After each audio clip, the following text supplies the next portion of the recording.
Hello there. Welcome to a brand new episode of Talk Music Talk with Boice. I am Boice, and this is my podcast you are listening to. Happy New Year. This is the very first episode of 2018. I hope the year is starting off great for you and will continue as so for the next 12 months. If this happens to be your first time listening to Talk Music Talk, let me tell you that it is a weekly music interview podcast where I have long-form conversations with people who are connected to music from different genres and different backgrounds, established and emerging singers, singer-songwriters, music therapists, music journalists, musicians, behind the scenes, in front of the scenes. And on this extra special episode, I had the pleasure of speaking to singer-songwriter Dan Kleederman. I first heard about his music when I saw him performing at the Brooklyn venue Come On Everybody a few months ago. I was blown away by his music and his performance, and I knew I wanted to have him on the show. At the time, he was still going by the solo project Nutshell, which may or may not stay as Nutshell. We talk about that at the beginning of the conversation.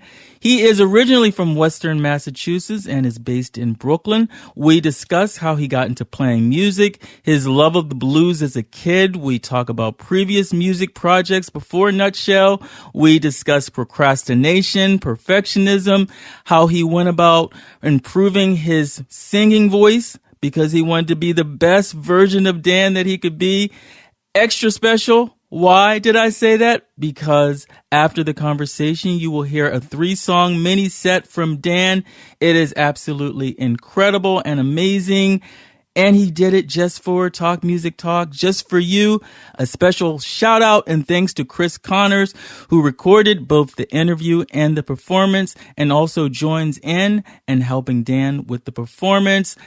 So you will hear Chris's name mentioned throughout the interview. Before we get to the conversation, did you know that Talk Music Talk is now on Spotify? That is correct. Just head on over to Spotify, search for Talk Music Talk, subscribe, and enjoy every new episode as it comes out. And also you get to hear all of the back catalog of Talk Music Talk to catch up on Spotify with Talk Music Talk.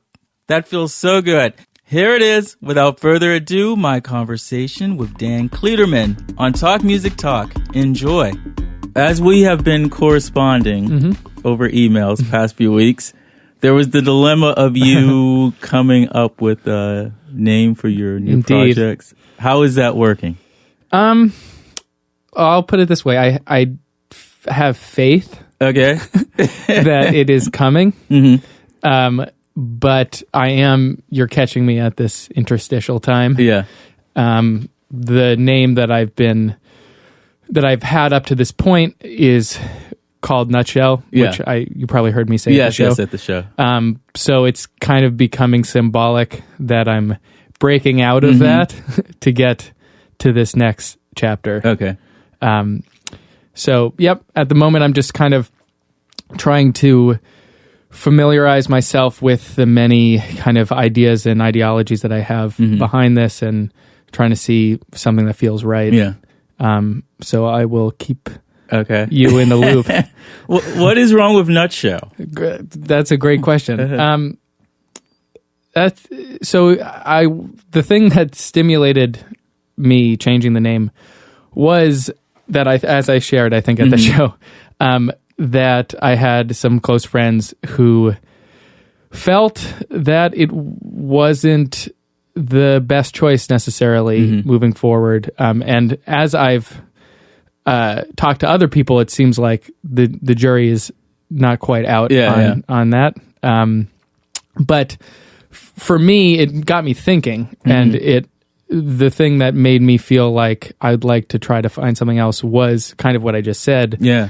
Of the fact that I've been working on this stuff in my own head and in my own space for such a long time. And I feel like it's been just recently that I've started to really expand and wrap my head around and build some tools in terms of opening up to other people and trying to spread it. So I was like, oh, maybe this is actually really apropos to change it. So that's kind of what resonated with me. I think Nutshell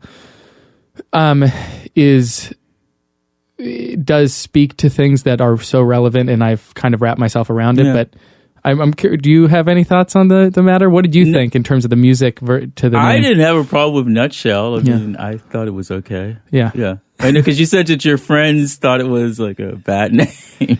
Yeah. Or just not good enough. Not good enough. Okay. So why not just your name?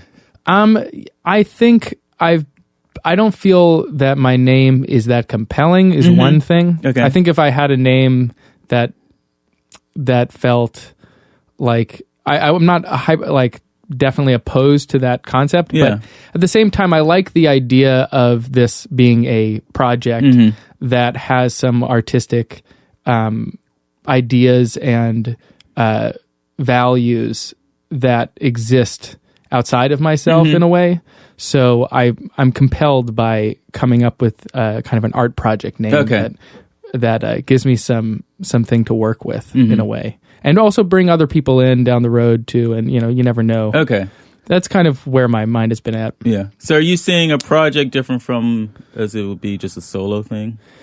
Yeah, no, it's kind of funny that you say that, because this is absolutely my solo thing, and part of the reason why this is a big deal for me is very much because it is that. Yes, so, yeah, it's kind of, it's a little bit of both. I think a lot of things that influenced my writing and the record were bands that had band names and even some solo projects that had band names. And so I think that's part of where my mind's at too, is that the influences of it. Okay. Yeah. Which that makes me think about Lorraine, who I know you worked with. Yeah. Yeah, I interviewed her very well. Taja Cheek. Yeah. And that's sort of like her separate project for her name. Yeah, and actually I think that points to the fact that within the culture of my friend group, I mean, truth be told, Taja is one of the people that was anti-Nutshell. Oh, really? Okay. So I'm going to sell her out on the air.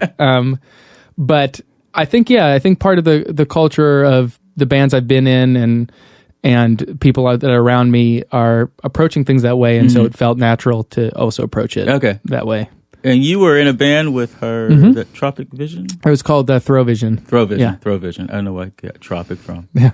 But Throw Vision, how did you two connect, and how do you know her? Yeah, it's one of those kind of slightly random occurrences, small world stuff. The drummer in Nutshell, I'll call it, or in this project.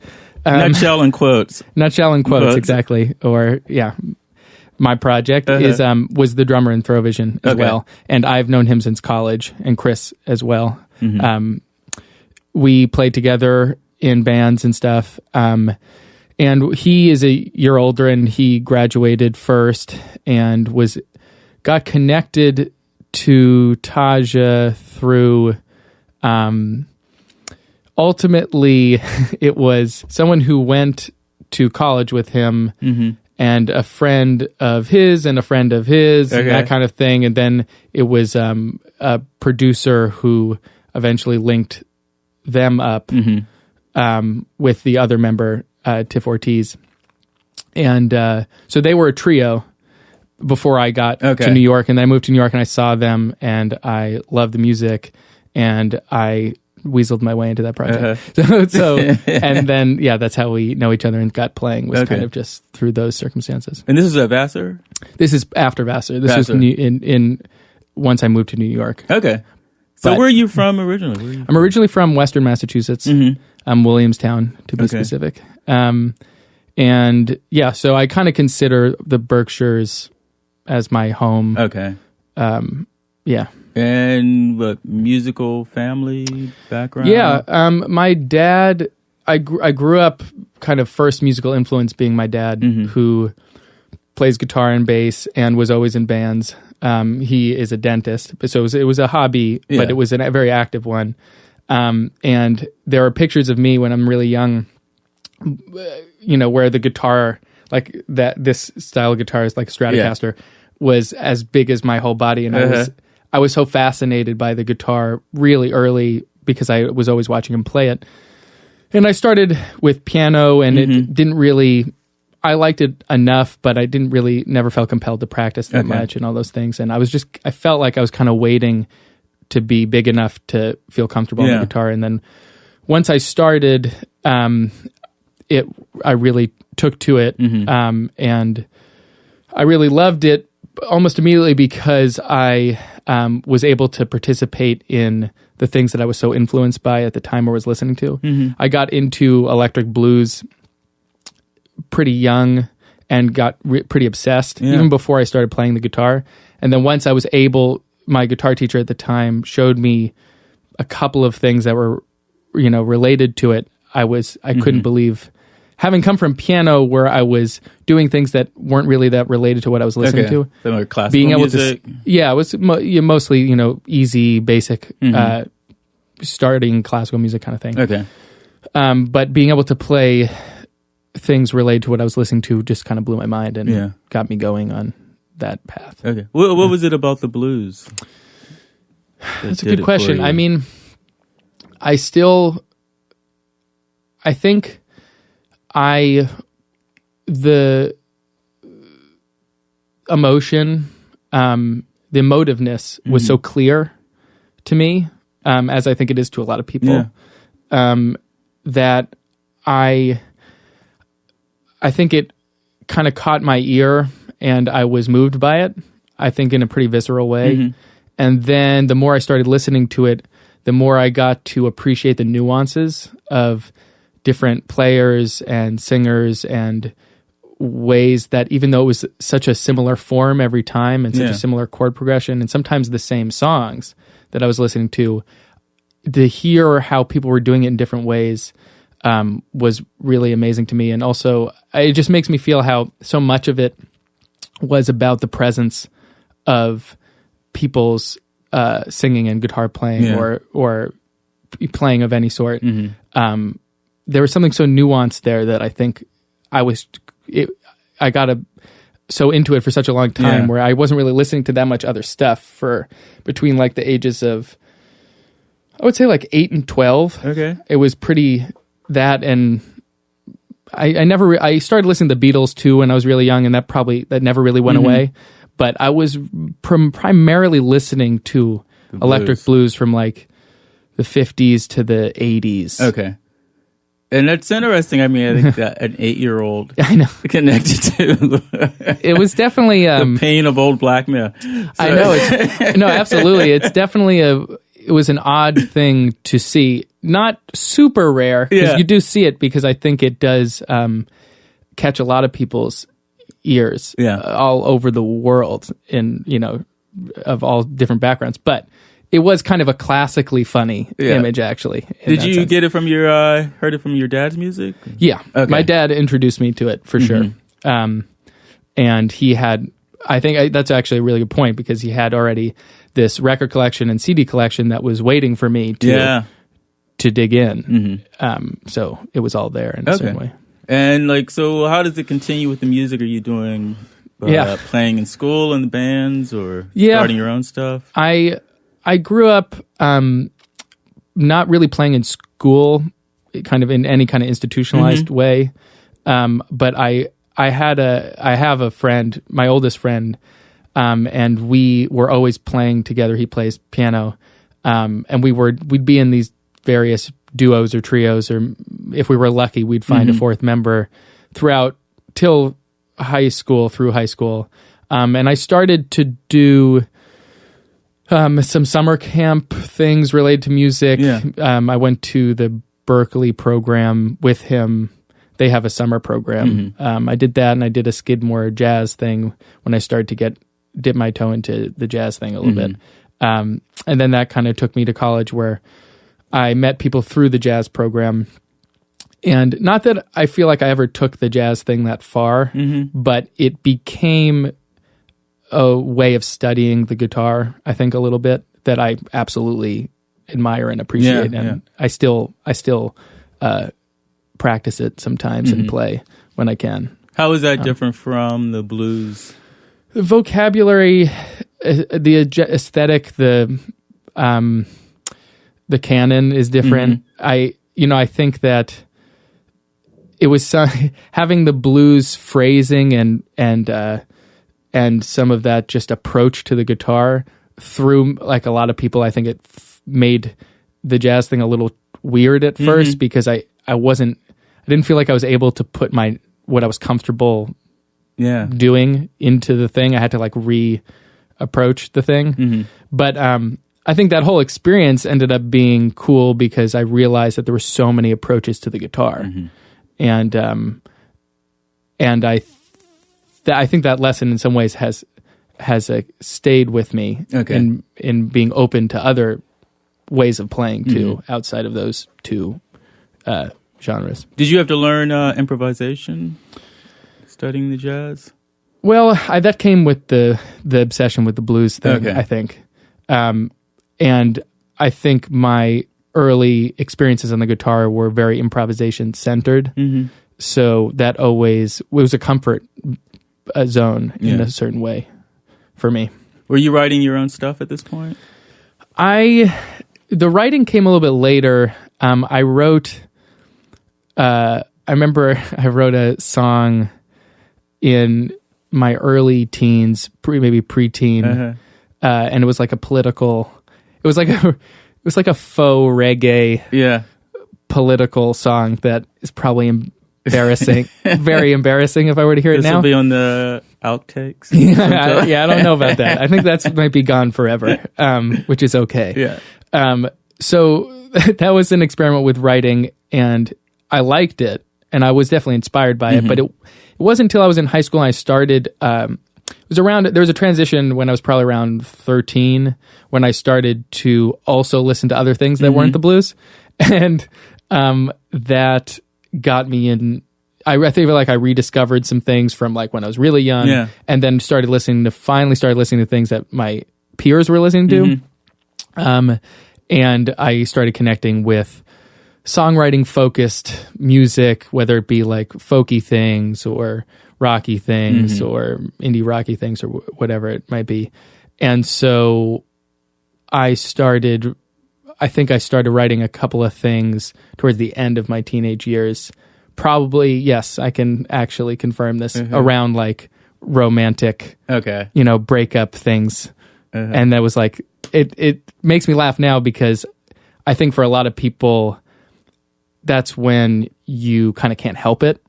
If you're a musician, you have these instincts to write, and then all of a sudden you have these feelings that feel connected to music that you've heard. So it feels kind of natural to put it into something. And then you've had this whole blues background of hearing about pain. It's true. So you would naturally, it seems like, to know how to write about pain, right? I don't know. In a certain way. So, teenage pain, right? Yes. That's real when it's happening. Oh, it feels very real at the time. It's totally authentic. So why Vassar? Why would you... I visited, and I remember just feeling like people seemed generally happy and nice. And that appealed to me. I mean, I knew it was a quote unquote good school or whatever. And so I felt like that was covered. And so I was just generally looking for a place that I felt people were going to be, that felt like a nice place to go. But I also liked it had an artistic vibe. I think a lot of people were making things, and I did check out some, when I was visiting the jazz combo, and I was very impressed. And so I thought that was cool. And its proximity to New York is very clear that was influencing the culture in terms of the art and music. So I think I put those together, and I was like, okay. And you went for music? I didn't actually. I was a media studies major, which in certain ways ended up being a real exposure to all different types of art forms. But I think the music, I took it seriously in college and took guitar lessons and played in bands with people like Chris and Alex, who were very serious about music, and I really liked the music we were making, and it kind of built on it. And then as I got towards graduation, it was very clear that I wanted to move to New York and continue to play music. I didn't know necessarily to what capacity, and it kind of unfolded that it just kind of took over my path. There is something I like that I didn't necessarily make a conscious choice to do music. Yeah. But it kind of led me, is how it felt. So were you thinking about like, I'm going to go to school for media studies, but I absolutely have to focus on my music. Like, yeah. I can't let that get away. Yeah. It was definitely a priority. I was, fun fact, I was recruited, and big quotations around this one, to play baseball at Vassar as well. And the thing that made me drop that really fast was the thought of it getting in the way of me playing music and being able to be out late playing. And all, that was like, I remember that being in my mind. So I think it was showing itself. Okay. Yeah. Okay. So what is this about baseball? You have been playing all through high school. And, when I was about 9, I would say around 3rd grade, all my major hobbies and passions kind of coalesced. So I was really into skiing, which I still am when I can, and baseball and music. Okay. And guitar specifically is when I started when I was 8. And so they all kind of came at the same time, and then those were my main things throughout high school and into college. Okay. And then, so when did you study? When did I what? Study. At Vassar? No, in high school that you were doing all this. Oh, when did I study? A fair amount, I guess. Yeah. I mean, I was always a pretty conscientious student, actually. But you must have been pretty good in baseball to be recruited, right? I mean, Vassar's a pretty small place, but it was absolutely a passion, and I did do it a ton, in the scheme of things. So at what point did you realize in Vassar, like, okay, I'm gonna have to let this go? Like, the baseball thing? Yeah, how far were you? Early, like week 1. Oh, that early. It was actually a pretty easy decision because it was one of those things where it's like I had no fantasy of like really pursuing baseball, and I liked the music kids more. Yeah. So after you graduate from Vassar, you're now, do you move to New York right away? Okay. Yeah, pretty much. And you're like thinking of, okay, I'm going to pursue music career, or how can that be a part of my life? Yeah, exactly. I was in a band called Yes Noise at the time. That was a college, began as a college project. And so I think in the beginning it was just, I know I want to make, that's a priority, and I want to play, and I want to get better, and I want to record, and I want to do these things. And I had no idea how it would take shape. And so one thing led to the next. I play with other people. I joined Throvision. Yes Noise kind of broke up, and various things. And then a big part of it was that I got a job teaching a place called Replay Music Studios, which is a great rehearsal spot in Manhattan. Okay. I mean, I've been there ever since. So once I got that kind of music job, I think it really became clear that I saw a way for, even in the short term, to make music be my profession. Okay. And then the solo project thing came later and was something that I felt really compelled that I had to do for myself, and that I had things I wanted to express and write and lead. What do you teach at Replay? I teach guitar and bass and songwriting and band coaching, which is what it sounds like. Okay, I guess. So yeah, those are all the things, and then I also help run the programs for kids and teens. So what kind of teacher are you? What kind of teacher? Yes, what kind of teacher are you, Dan? We were talking about why I took to guitar, and that definitely was my first.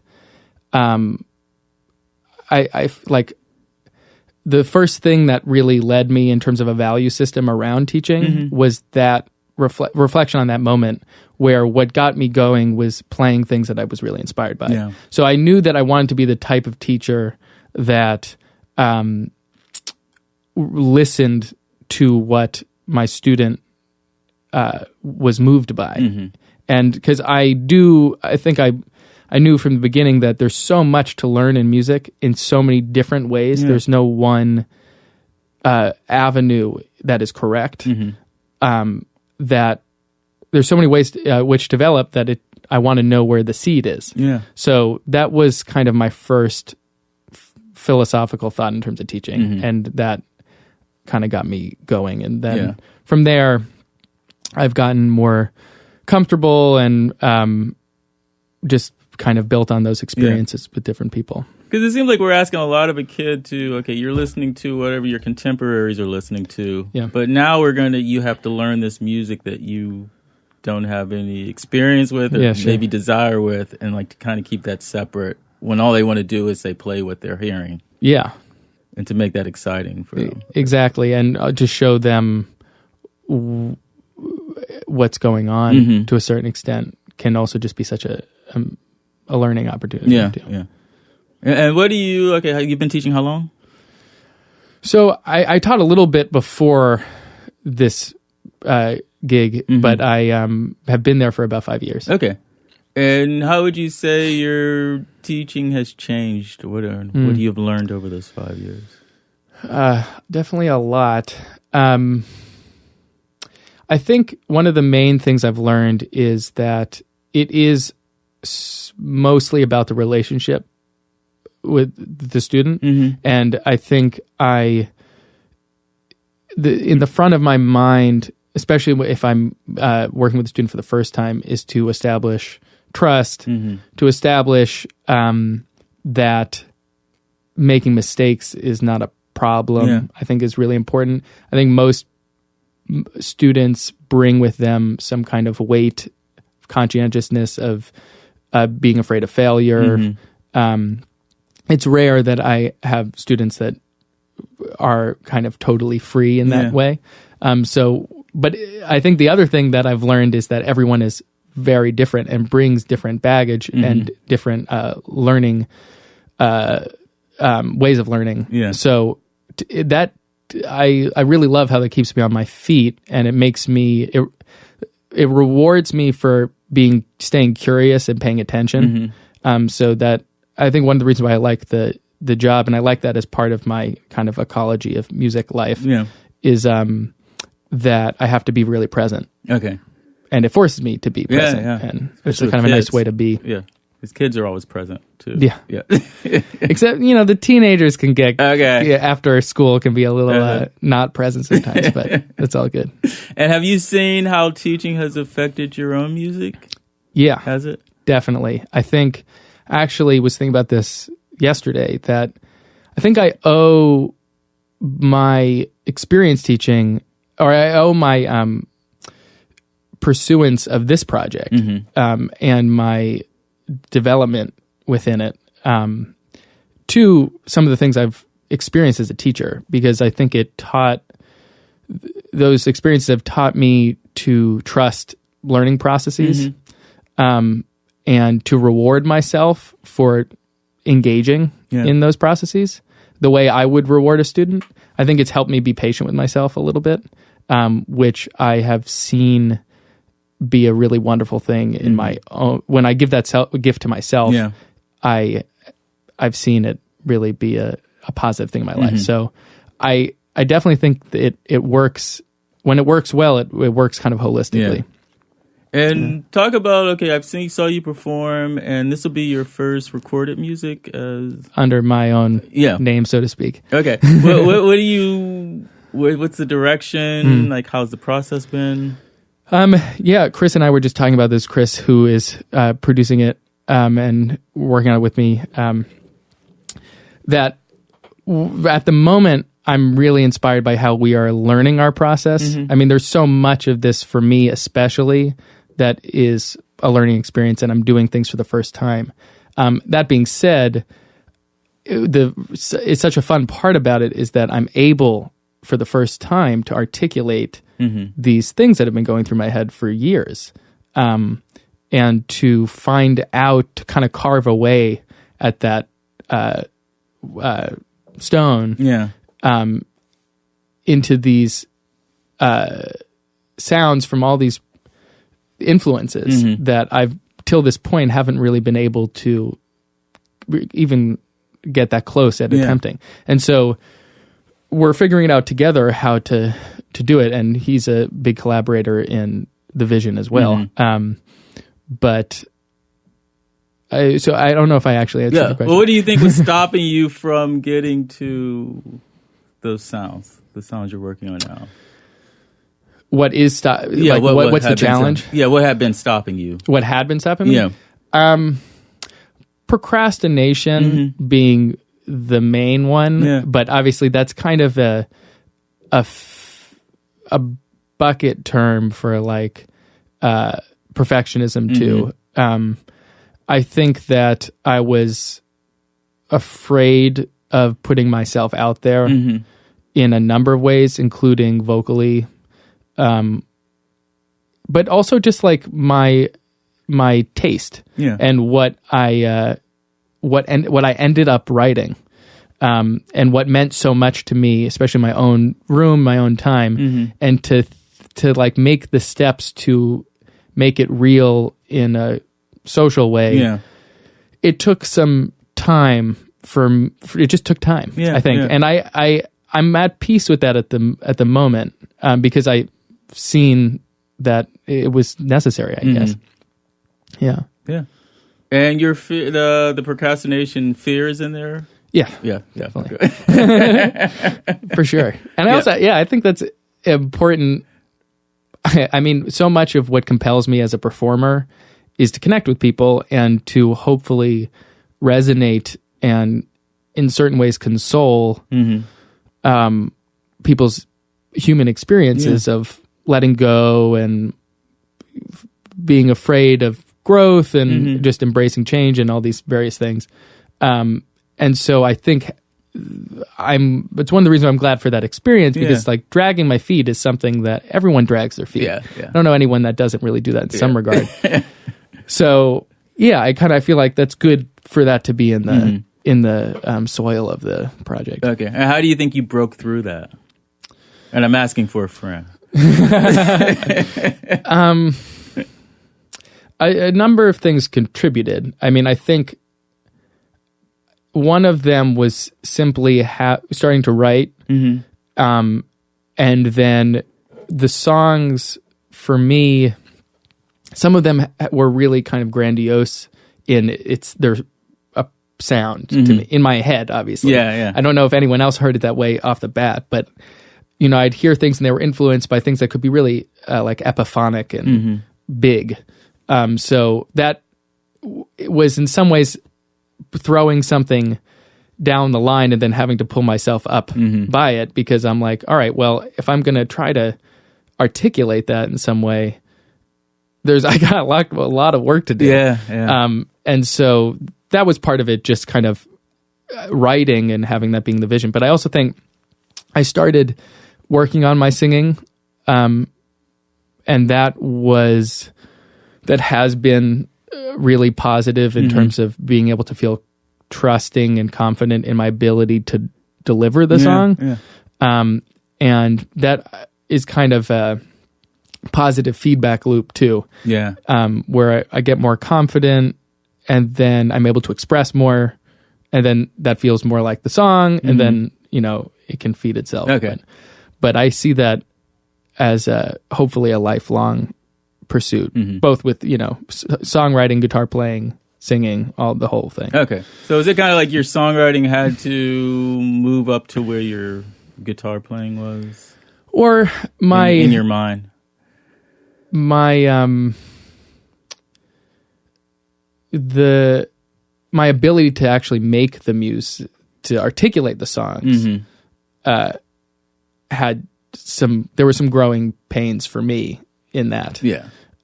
So in some ways, I think even though I absolutely, growing as a songwriter is a huge life goal, but I think once I wrote the stuff, I wrote things that I couldn't sing that well. At first, because I had just sung them in my bedroom. I had never sung them with drums or on stage or something. It's totally different.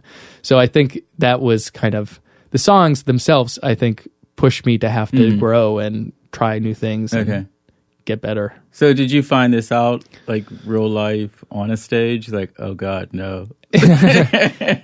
Yeah, I think so. And rehearsal rooms and just being like, oh man, this is hard. Yeah. And it's weird. It's weird to write things that are hard for you. To me, that seems a little confusing or antithetical to what you'd think would happen. But in this particular case, I feel like I absolutely wrote things that I wasn't that comfortable completely doing at first, and I'm getting more comfortable now. Okay. Yeah. Okay, so that's what's the expression? What's about reaching in grasp, right? What is the expression about reaching? Your reach matches your grasp? Or that sounds good. That sounds good. I don't know if I've heard that. It may be the other way around. But that's kind of exactly what I'm talking about. Okay, I hope people will know what I mean. So how many songs do you come into this project with? You have everything written? Or it's about, I've kind of lost track. It's like between 6 and 8. So it's not that much. But it is about probably an album's worth of time. Yeah. I think it's about 6 full compositions and then 2 interlude things. Yeah. Yeah, and it was all written between like 2013, 14, 2016 or something like that. Okay. So, and is this whittled down from a bunch of songs, or this is what came out? Kind of. They work. I guess the short answer would be no. But at the same time, I think the way that I wrote, was that I'd have a lot of different ideas, little ideas, and then the ones that I felt like really pursuing, I would dedicate. It was almost like a commitment thing. I feel like I committed to ideas, and then I committed, and I put a lot of time into making them feel right. Okay. And lyrics always take me with these batch of songs. I say that because I don't want this to always be the case. Yeah. But the lyrics took the longest in every case, pretty much. Just honing them and I wanted them to feel. I wanted the intention to be there. I don't know. I cared a lot about them. Yeah. Well, that's good to care. I think. I hope so. And do you have like a timetable for when you want the album out? 2018. I mean, the timetable. There's 12 months. Yeah. 2018. I mean, the idea that I originally had. Well, actually, I shouldn't say originally because it's shifted many times. But the most recent one was early. Like as in very soon, early 2018. But now I think I am pretty keen on releasing, not waiting for the whole thing to be done, actually. Partly because it's 2017, 2018, and I think there are so many ways to make artistic statements as a musician that aren't have to be an album at every juncture. And I kind of want to create a sense of momentum for myself and the project to put something out, hopefully, and get people to interact with it, and then have other things to follow it up with that I know are there and have vision and those kinds of things. That's what I'm thinking at the moment. Yeah. That sounds good. Yeah. Well, I'm looking forward to it, and you're going to do some songs for the show, which I'm looking forward to. Yeah. So, good place for people to keep up with you online? Yeah. You working on that? Yeah, no, I am. The best thing to do right now is definitely to follow me on Instagram, which is nutshell _music. And that I will keep updated with. On the progress. With when I play and on the record and on the new band name. Okay, great. This was, which I guess you'll have to change. Yeah. The Instagram. But we'll worry about that down the line. Yes. Right? Well, we're going to be present. Exactly. Yeah. Well, thank you so much for doing this. Yeah, thanks Dan. for having me. This was wonderful. Likewise. Great.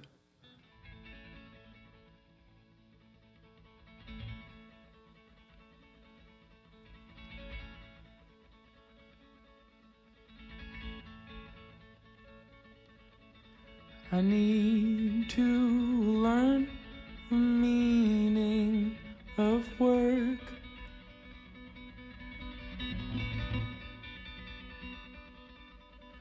You will learn in time, in turn, definition of hurt.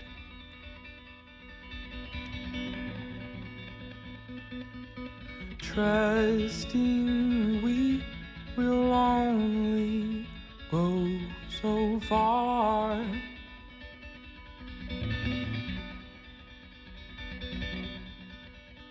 As this thought can set fire to the dark.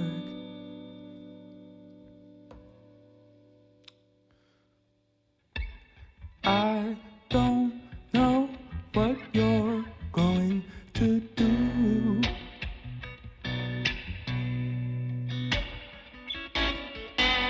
If and when I tell you this kind of news,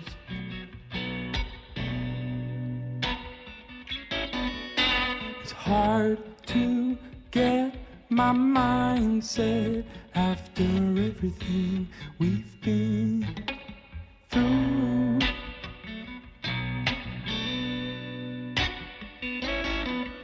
Now our roots are down, inside out.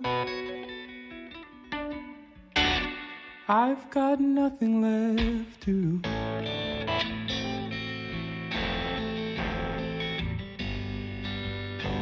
choose.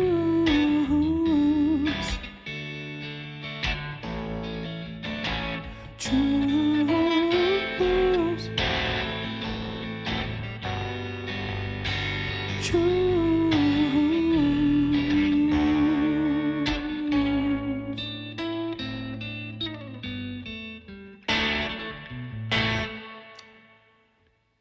You hold me close as we shake along our seams.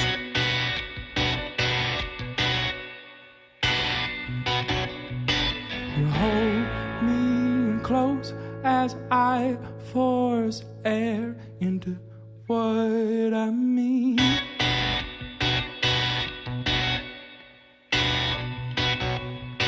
It's hard to get my mindset after everything we've been through.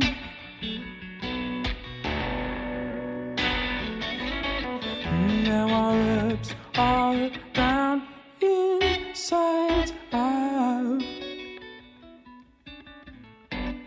I've got nothing left to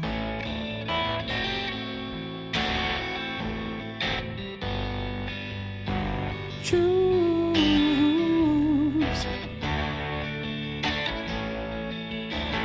Choose.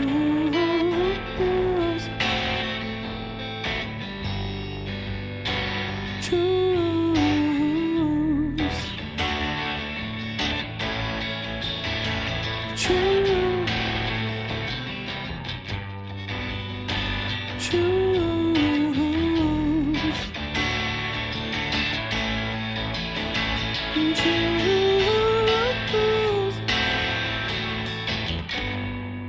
I've got nothing left to choose.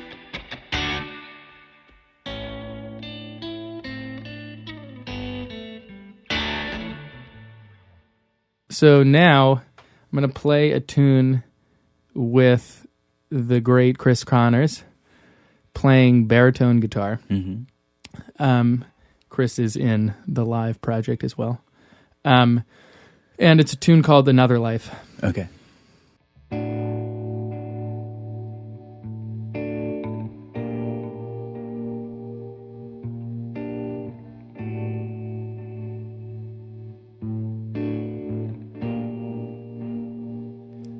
To start again.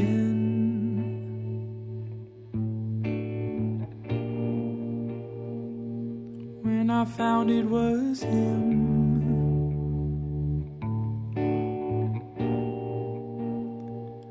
all along I knew.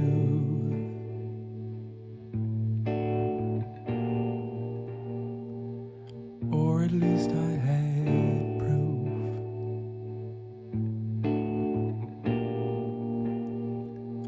Thought I let it go.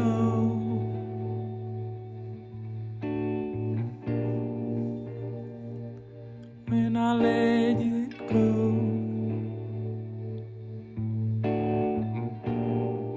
It's just mail waiting for me from June to January.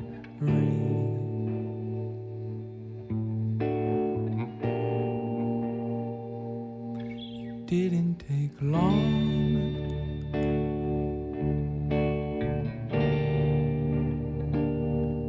for you to move on.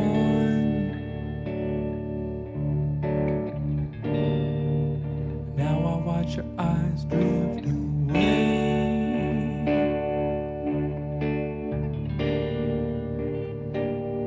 His far off face.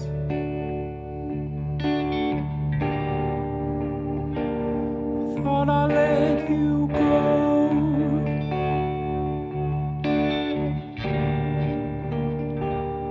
When I let you go,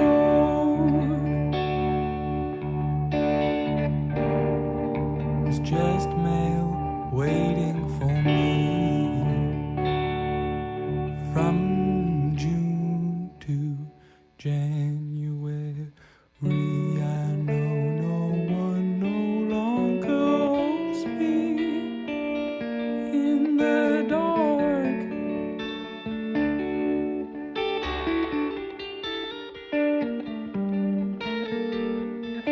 I know no one no longer holds me apart.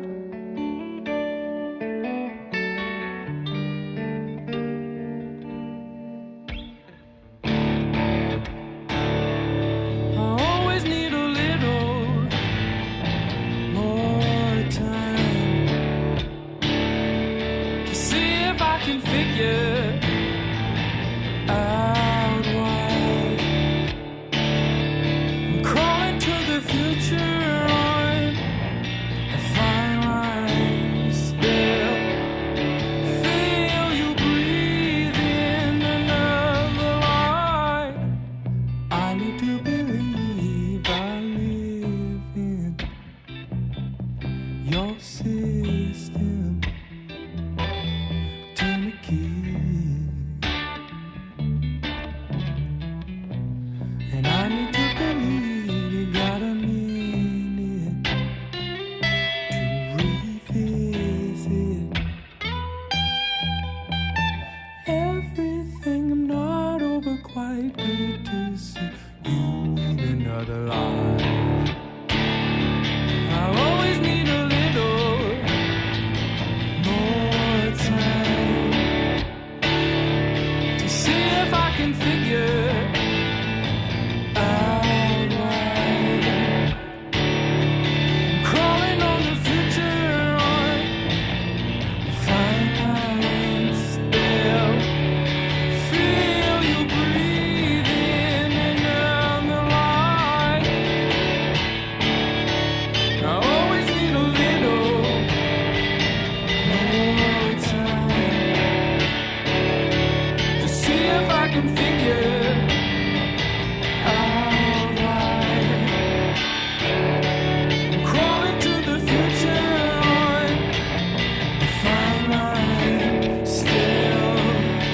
Feel you breathe in another line. Yeah, dude, that was nice. Thanks. Thanks very much. That was called Another Life. Okay. I kind of want to talk about them, but Yeah, you can. is that Yeah, it's fine. that song? All these songs, have these layers of meaning to me. Obviously, like they probably do for most songwriters, but that one is interesting to me because it was a life experience of the struggle of letting go that came to me later in a wave that I didn't expect. So it was an interesting life experience and life lesson beyond the pain of it. Was how I think there are ways in which we procrastinate abstract emotional processing along with so many other things. Yeah. So that was one of the things that was going through my mind when I was writing that. Okay. I wanted to share. But anyway, this one's called Mornings. And we'll just go for it. Morning confuses me, guess I'm not very neat. It's been nearly 20 weeks, time to go back to sleep. I need to pull the trigger, he didn't need to pull the trigger. Too slow from death to consider Paul. Mourners always find it hard.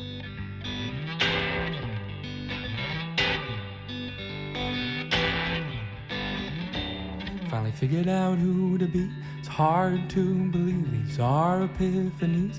This is the air that I breathe. I celebrate with an endless scroll. Easier than ever to forget your mold. Nothing sealed can ever grow old. To tomorrow the day again.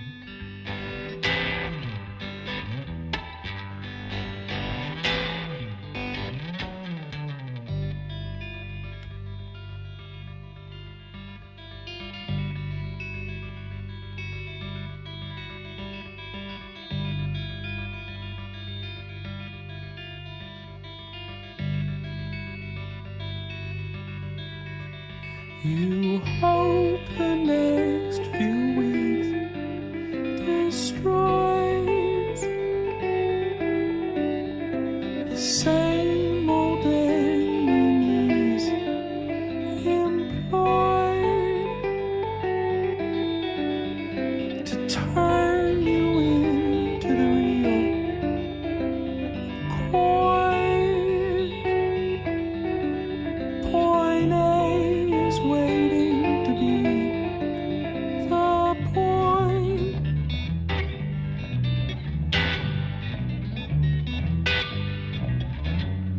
I know that you don't think right about your wing. Take flight and you will sing why I left leaning in and out of cover. Few more clicks and I'll have me a lover. Been feeling 6 and 6 and discover, girl, you know we really got it bad.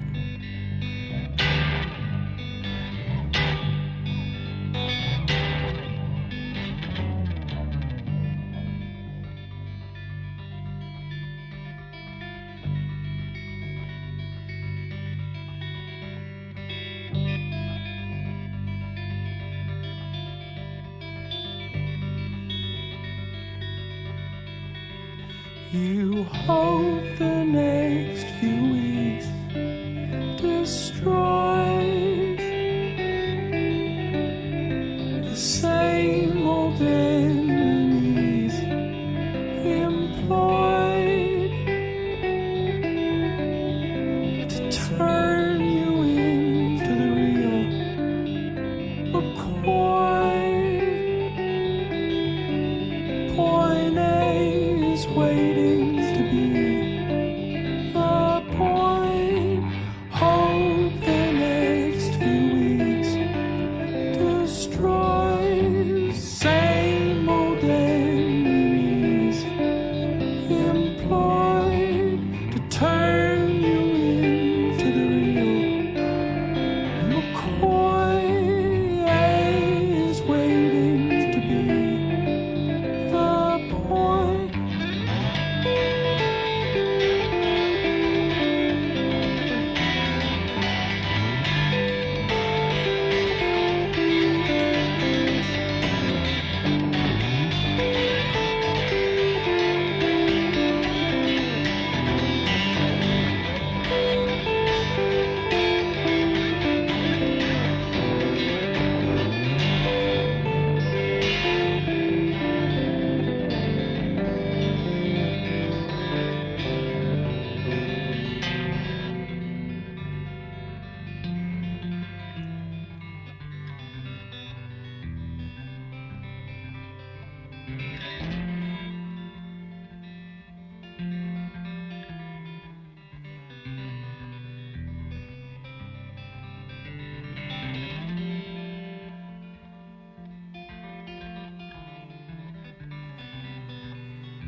You've got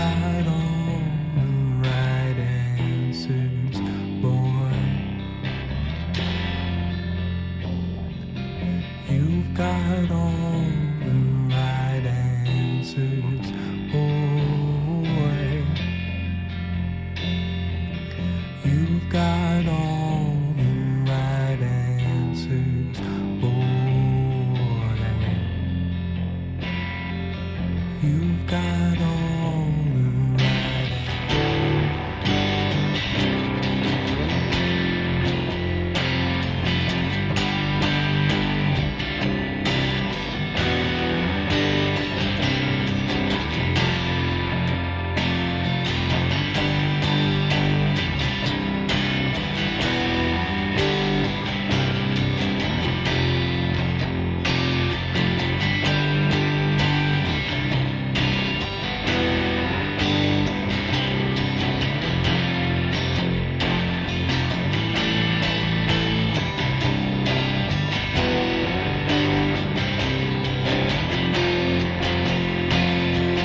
You've got all the right answers, boy. You've got all the right answers, boy. You had all the right answers, boy. You've got all the right answers.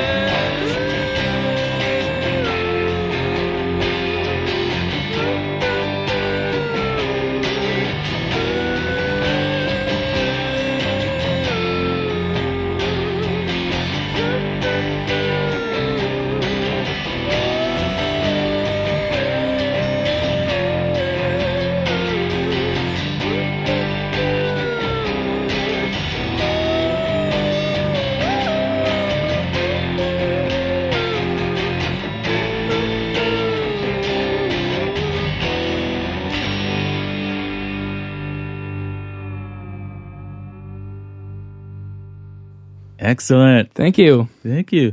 Is there anything you want to say about that? Or? That, I guess this is what I'll say about that one.